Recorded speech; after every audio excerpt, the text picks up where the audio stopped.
Good morning, dear students. Welcome to my YouTube channel, Bikram Math Academy. Today we will start question number 4 of chapter 3, pair of linear equation in two variables. This is first part of question number 4. That is, which of the following pair of linear equations are consistent or inconsistent? बोलता है कुछ questions parts दिए गए हैं। बोलता है इन pairs में से कौन सी इक्वेशंस कंसिस्टेंट है और कौन सी इक्वेशंस इनकंसिस्टेंट है। तो हमने पहले कंसिस्टेंट और इनकंसिस्टेंट प्रूफ करना है। इफ़ कंसिस्टेंट, अगर कंसिस्टेंट आता है तो ऑब्टेन द सॉल्यूशन ग्राफिकली। तो हमने वहाँ से आगे इसको ग्राफिकली शो रिप्रेजेंट करना है, शो करना है। एक बार फिर समझा रहा हूँ क्वेश्चन को। मतलब which the following pair of linear equations are consistent. जो जो ये इक्वेशंस है इसमें ये कंसिस्टेंट है कि कंसिस्टेंट है कि इनकंसिस्टेंट है। अगर कंसिस्टेंट आता है, तो हमने उसका सोल्यूशन ग्राफिकली शो करना है कि इस इक्वेशंस का ग्राफिकली क्या रिप्रेजेंट होगा। तो पहला पार्ट हमारे पास है x plus y is equal to 5। दूसरी इक्वेशन है 2x plus 2y is equal to 10। तो पहले हम इसको कंपेयर करते हैं, इसके रेशियोज कंपेयर करते हैं। Here a1 upon a2 is equal to x का कोफिशिएंट 1 है और x का कोफिशिएंट 2 है। और b1 अपान b2 अगर मैं निकाल दूं, देखो ये भी आपके पास 1 अपान 2 है। और c1 अपान c2 ये आपके पास है 5 अपान 10। तो अगर मैं इसको कट करूंगा 5 1 ज़र 5, 5 2 ज़र 10। तो all these ratios are equal. तो मैं यहाँ पे लिख रहा हूँ therefore a1 upon a2 is equal to b1 upon b2 is equal to c1 upon c2। तो हम कह सकते हैं ये क्या है, ये कंसिस्टेंट है। Hence given pair of linear equations क्या है, ये given pair of linear equations are consistent. तो given pair of linear equations क्या है, ये कंसिस्टेंट। तो हम इसको ग्राफिकली रिप्रेजेंट करना पड़ेगा। अगर ये कंसिस्टेंट तो हम इसको ग्राफिकली शो करेंगे। तो ग्राफिकल में इसको नेक्स्ट पेज पे शो कर रहा हूँ। तो ये हमने बताया है कि ये इक्वेशंस कौन सी है, कंसिस्टेंट है। तो मैं इसको ग्राफिकली रिप्रेजेंट कर रहा हूँ। देखो मुझे ग्राफ पे शो करने के लिए कम से कम 3 सॉल्यूशंस की ज़रूरत है। कम से कम 3 सॉल्यूशन लेने पड़ेंगे, 3 पॉइंट्स लेने पड़ेंगे। तो मैं ले रहा हूँ फ्रॉम, पहली इक्वेशन को सॉल्व कर रहा हूँ फ्रॉम इक्वेशन फर्स्ट से ले रहा हूँ मैं y इज इक्वल टू 5। इसको x को ट्रांसपोज करूँ, यह आ जाएगा माइनस x।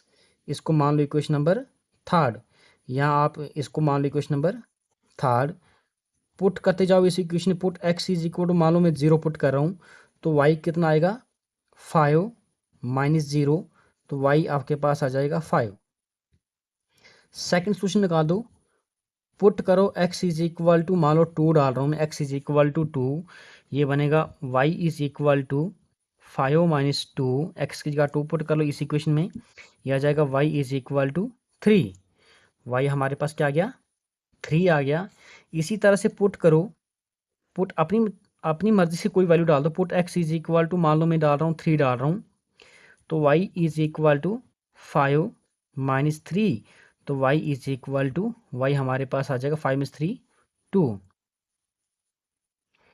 तो सेकंड इक्वेशन क्या है, सेकंड इक्वेशन से कर रहा हूं मैं फ्रॉम इक्वेशन सेकंड, इधर ही कर रहा हूं मैं from equation second.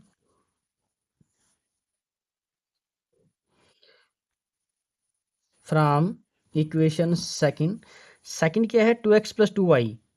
2x plus 2y is equal to 10 है ये। अगर मैं यहाँ से 2 कॉमन ले लूँ, पीछे बचेगा x plus y is equal to 10। तो यह आ जाएगा x plus y is equal to 10 upon 2। x plus y is equal to 2 1 ज़ा 2, 2 5 ज़ा 10। अगर मैं यहाँ भी अगर y निकाल दूँ, y is equal to 5 minus x। इसको मानते हैं हम इक्वेशन नंबर 4। तो हम इस 4 में x की जगह वैल्यू पुट करते, देखो इक्वेशन सेम आ रही है। तो अगर मैं पुट करूँ x इज इक्वल टू 1, तो y is equal to 5 minus 1। तो यह आ जाएगा y is equal to 4। Second equation क्या है, अगर मैं पुट करूँ x की जगह डाल दो 4 डाल दूँ, तो y कितना आ जाएगा, y is equal to 5 minus 4। तो यह आ जाएगा y is equal to, y कितना है ये 1। इसी तरह से अगर मैं थर्ड केस में डाल दूँ, पुट करूँ एक्स के जगह डाल दूँ मैं 3, एक्स के जगह अगर मैं 3 डाल दूँ तो वाई कितना आएगा, y is equal to 5 minus 3, तो y is equal to 2। Y कितना आया हमारे पास, 2 आया। अब देखो इसका सोल्यूशन टेबल मैं नेक्स्ट पेज पे बना रहा हूँ। तो पहली इक्वेशन का सोल्यूशन टेबल ये था और दूसरी इक्वेशन का सोल्यूशन टेबल ये है। तो हमने इन पॉइंट्स को इस एक्स वाई प्लेन पे रिप्रेजेंट करना है। देखो ये एक्स एक्सिस है, ये एक्स नेगेटिव है, ये वाई है, ये वाई नेगेटिव है। तो देखो पहला पॉइंट क्या है, एक्स एक्सिस पे 0 है तो वाई 5 है, तो पहला पॉइंट आ जाएगा यहाँ पे। दूसरा क्या, एक्स एक्सिस पे 2 है तो वाई पे 3 है, एक्स एक्सिस पे 2 है तो वाई पे 3 है, इस 2 के ऊपर इस 3 के सामने। दूसरा पॉइंट आ जाएगा यहाँ पे। तीसरा क्या, एक्स एक्सिस पे 3 है, वाई पे 2 है, एक्स एक्सिस पे 3 है और वाई पे 2 है, देखो पॉइंट यहाँ पर आ जाएगा।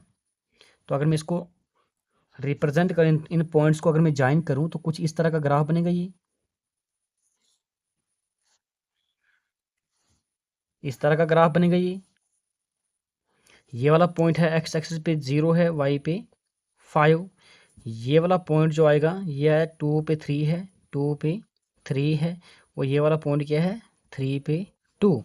तो दूसरी इक्वेशन का ग्राफ कैसे, एक्स एक्सिस पे 1 है, वाई पे 4 है, एक्स एक्सिस पे 1 है, वाई पे 4 है, देखो ये इस 1 के ऊपर यहाँ इसी ग्राफ पे आ जाएगा।